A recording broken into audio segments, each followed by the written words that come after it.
Oke guys, kalau saya itu eh, jadi belajarnya itu dari masjid, awalnya dari masjid yang satu ke masjid yang lain ya. Jadi kayak tafsir Quran, hadis, kayak gitu sih. Dari situ kalau sekitar tahun 2011 saya ada masalah yang mohon maaf nggak bisa saya ceritakan.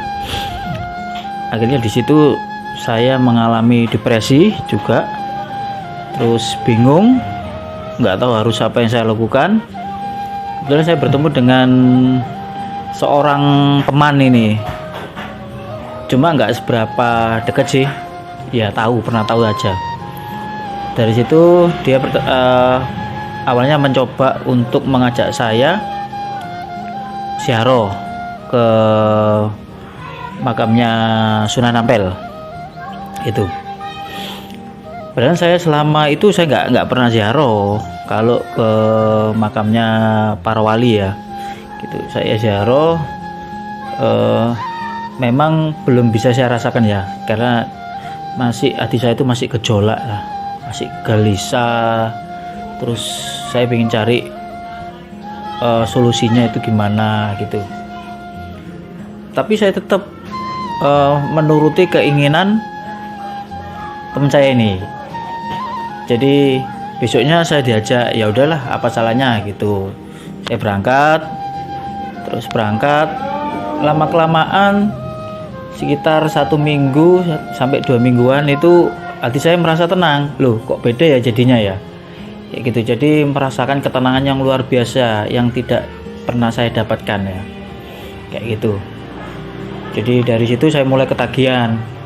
Hampir setiap hari itu saya tuh ziarah ke makamnya wali juga, kayak gitu.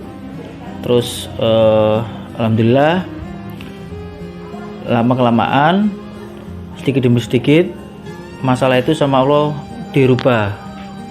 Jadi dirubah menjadikan sebuah solusi, yang mana solusi itu tidak bisa saya dapatkan ketika kalau saya jauh dari Allah.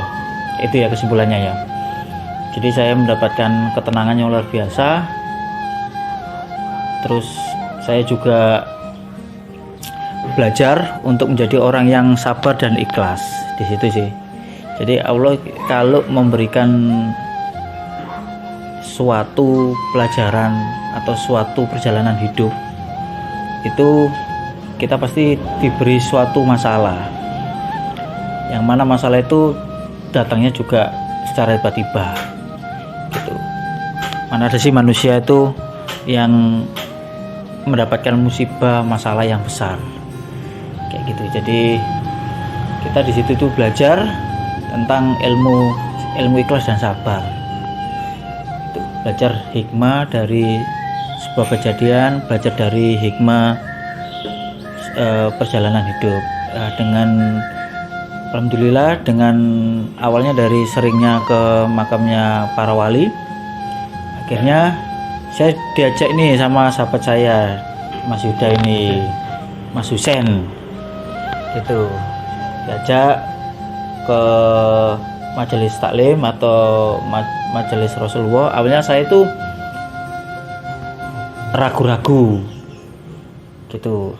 Terus katanya istiqomahnya Mas Saudara Husen ini untuk mengajak saya, akhirnya ya udahlah apa salahnya saya coba gitu. Saya coba, terus dari situ kok jadi enak ya gitu ya. Jadi banyak ilmu yang kita dapatkan. Oh ternyata kalau para habaib itu kayak gini, jadi mempunyai nasab yang jelas sekali dari Rasulullah kayak gitu. Oh kayak gini. Dari situ saya banyak belajar. Alhamdulillah sampai sekarang kita juga untuk menimba ilmu di majelis yang lain, yang mana itu pengajarnya itu para habaib juga kayak gitu ya. Sekian guys, itu dari perjalanan saya